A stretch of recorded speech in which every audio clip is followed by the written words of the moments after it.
Hi there.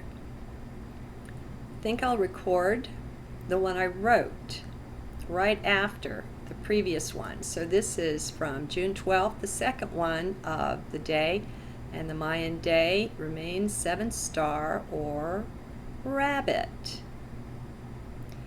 He is wealthy who is content with what he has.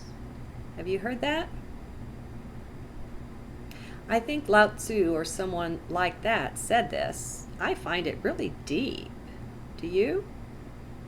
And are you wealthy this way?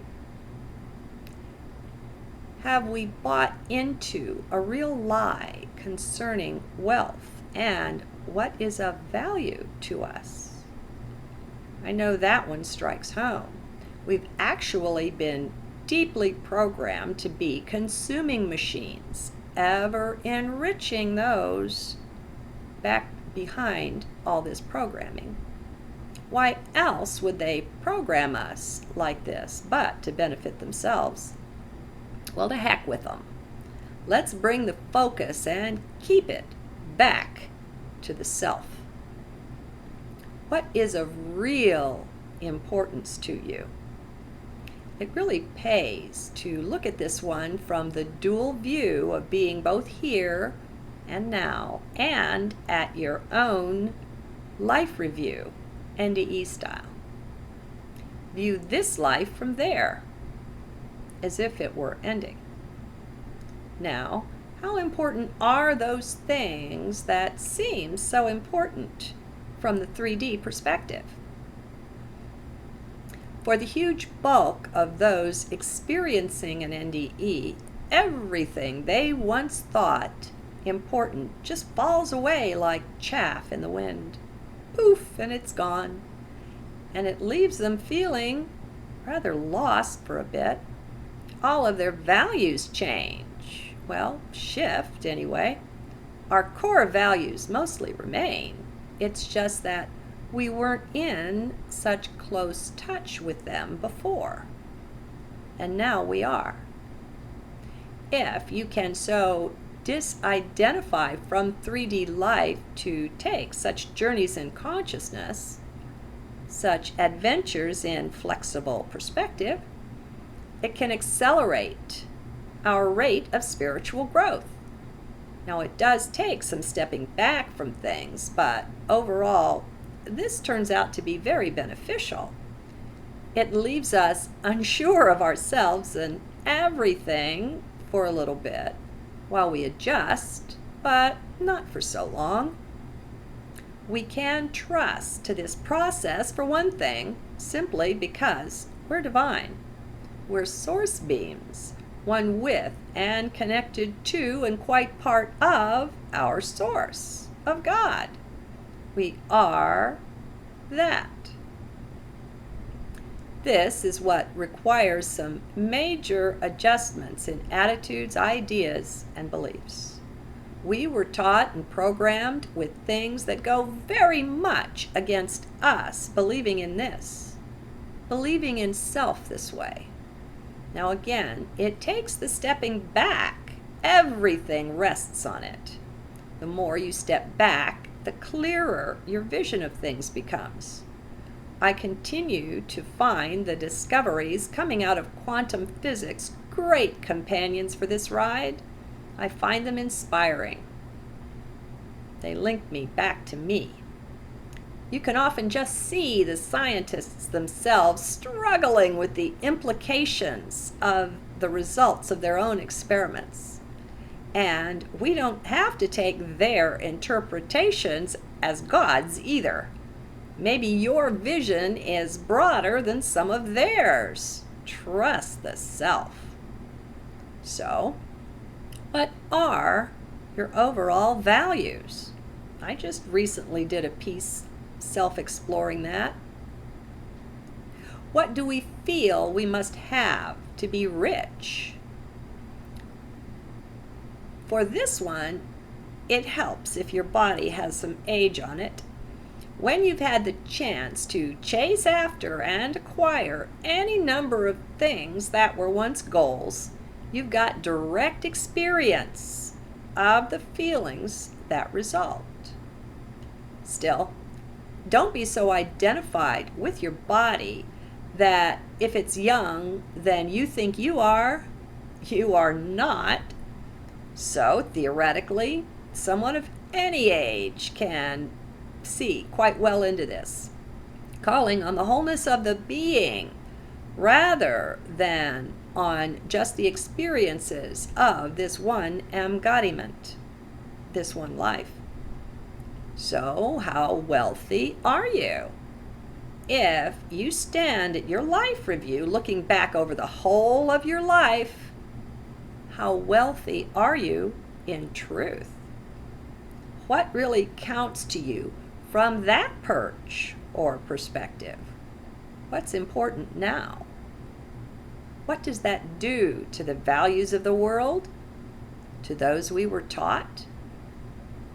I say let's be about crushing those old implanted programs we've been running on and doing it now. There's no sense in awaiting our next life review. Come on, this isn't your first lifetime or mine. We've had lots of life reviews. Call on them. Pull yourself together, really together. And let's have some fun with this. I demand it. Lighten up. We can break free of the shell of the matrix. Its hold over us, if we only knew it, is ever so light, especially these days, as things all around and within us continue their mad dash of shifting into who knows what. It's an ideal time to simply step back, step out of it. Get out of first person and move into third. Be the watcher of you. And no, this isn't anything final. Heck, I question the whole concept of that word final anyway. That smells of finish lines, goals, and linear times. Let it go. You don't need it. If it's not real, it doesn't do any good to hang on to it anyway. What does it add to the beauty of your life there? Nothing is final, my friend. How can it be in the midst of infinity and eternity? There is no end, so it's safe to drop the whole concept. Let's see what changes that will bring, huh? How rich are you? Can you see how it depends so very much on your angle of view? If looked at from here, from 3D, and while still sleeping along, then you may be rather poor. Poor in this world's goods, as they say. But are you really that poor? What did things look like from the life review perspective? Can you see how that one trumps this one in overall importance?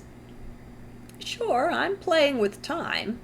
I'm folding it over so that a point in the supposed future and now are touching, a life review time. You can handle this. Hey, time is a lot more fun when played with than when taken as some sort of horrible taskmaster, always bossing you around. Got to be somewhere at the right time. That's behind why I wear no watch, have no clocks or functional calendars on the wall. Like I say, I have one, but it's still sitting on the pretty picture that was January. We're taking our power back. We're daring to revision our life, our future, and our whole reality, and make whatever changes we like. And it's fun. Hey, fun by itself has some value. So, if you're one who knows how to lighten up and really enjoy, then those are some riches you own. See life more in terms of what is important to you than to the herd. To heck with the values you've been taught. Pitch them out. You can choose to throw them overboard if you like. It's your life, after all, not theirs. Anyway, I hope this has been useful to perhaps loosen some of the chains of your life, of mine, We can do it together this way, and then you may find yourself inspired to go off in who knows what directions on your own. Life is really a lot more joyous than most people will let it be. Let, as in allow. We've not been taught to just be. We're always doing instead of being, but we can take our power back there too. Sit on your duff for a change, huh? Take a break from all that doing. It's mostly just rat race stuff anyway. It parallels the hamster wheeling mind. Do you see? Ditch either one, and the other will likely follow in short space. This is turning within time, learning to love and cherish the self, to let it do what it wants to do at all times. Well, I wrote down at times. I mean, baby steps is good. I'm not saying to quit your job or anything wild like that. Remember, don't be in mind, and don't move until the elephant steps on your foot. This is inner exploration we're doing. Sleep on every big decision. Before you send that important message, it pays to sleep on it. See if what you wrote looks the same in the morning. It usually doesn't, especially if emotion is involved. It's time to be taking advantage of our multidimensionality, our broader and wider self. We have lots of talents to tap that we know nothing of consciously yet. Namaste.